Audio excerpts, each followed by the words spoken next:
All right, big thing to remember about doing this one, clarity. Clarity between the non-palm muted chord and the palm muted chord. So just want to make sure that, you know, don't rush the speed. Like, don't try and go up too fast too soon. So even if that means, you're not reaching 180 or above this week, if it sounds good and crisp, that's what we really want to focus on right now, when doing this one again. And if like the E5 chord is still causing a lot of problems, just stay on that for a bit. Stay there until you get it sounding the way that you need it to. So like maybe descending here, and we're only just doing those two strings. Remember, like, we're not doing all three right now. It's just the two string power chords, and that allows us to go a bit faster. So maybe things sound okay as you're descending, but then when you get down here, maybe that's when you start having like all the those kind of things happening where the E string, the high E string, is ringing out when we don't want that. So if that's the case, just focus on going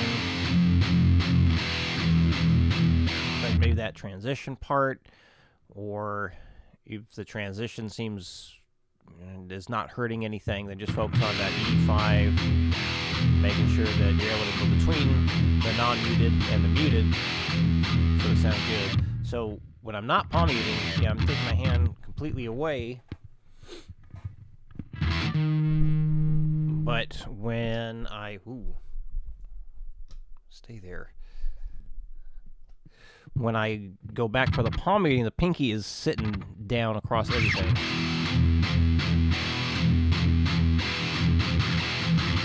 So you see it's sitting across all 6 strings there. So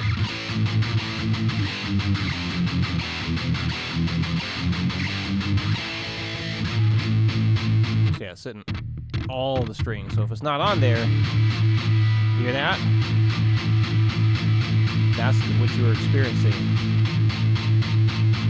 So yeah, my left hand wasn't really covering anything either. So if I was, that would certainly help. But then you get down here, where you may not be covering those strings anymore, and you could do it like this, and that would help. But to be on the safe side, have that pinky go across all 6 strings.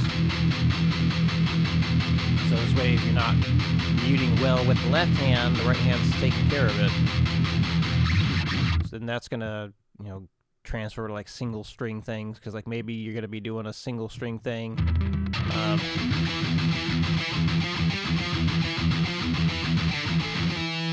And just because you're bouncing around your fingers, bouncing the fingers around like that, you're not going to be making the best contact with the fretting hand. So keeping that pinky down can very, very much help with that. Okay, let's get to the newest stuff, the metronome.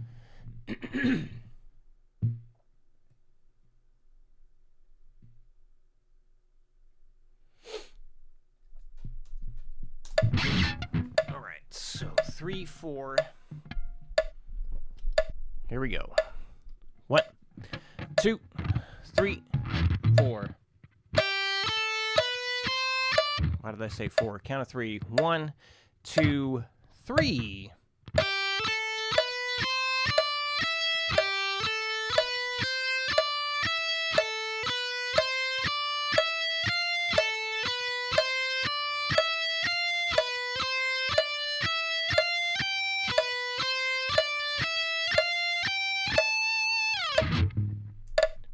One, two, three.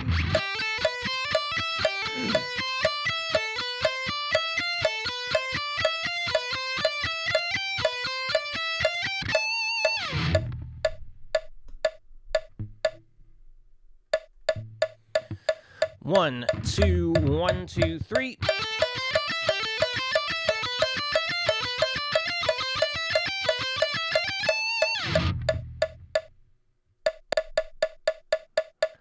1, 2, 1, 2, 3.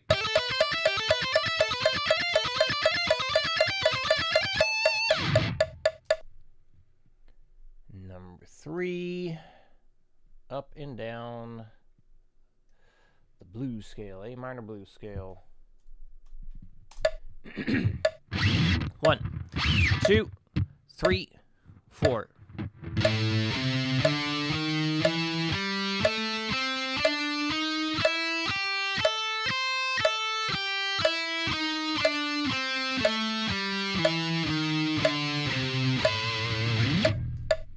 One, two, three, four.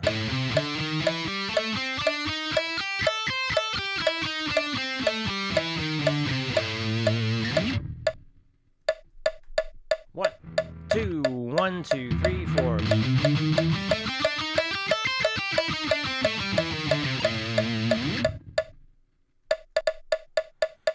1, 2, 1, 2, 3, 4.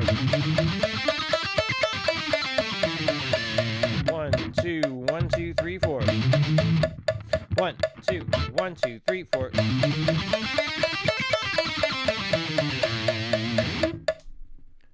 And this guy. So no need for a metronome on this. You certainly can, but you don't have to.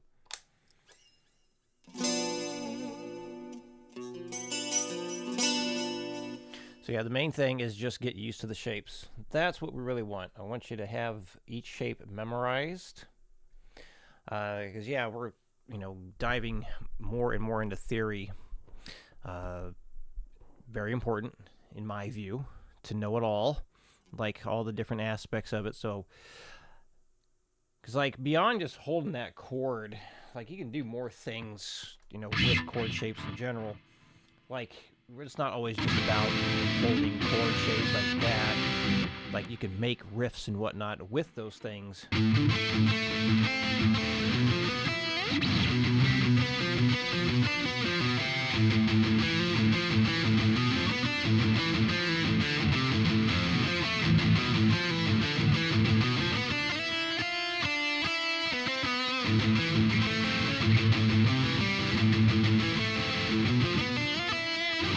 So just throwing in things. I'm just fiddling around, just trying to do something to show examples of using chords that are not just strumming, but doing riffy things with it.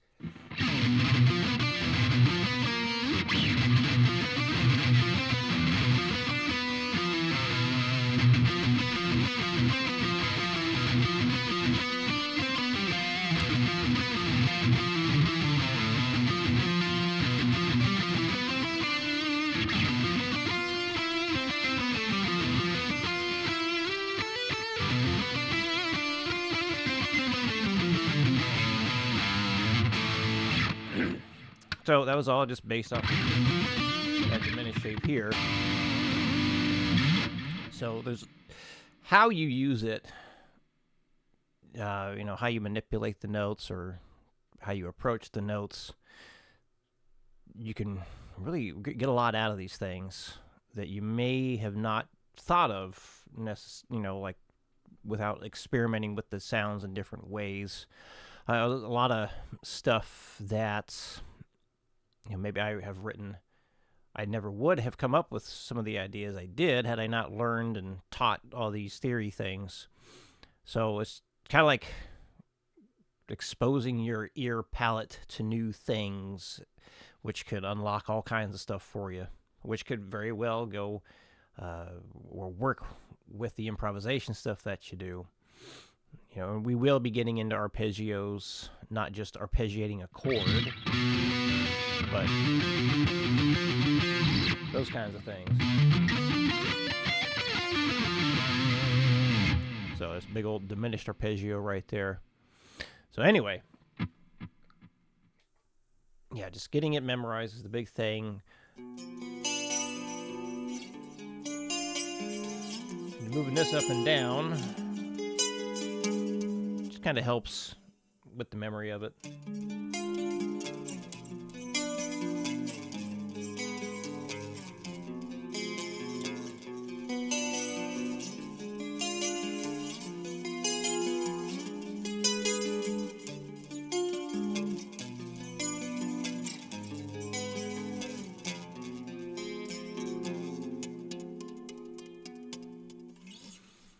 So yeah, no need for a metronome, just be able to play it.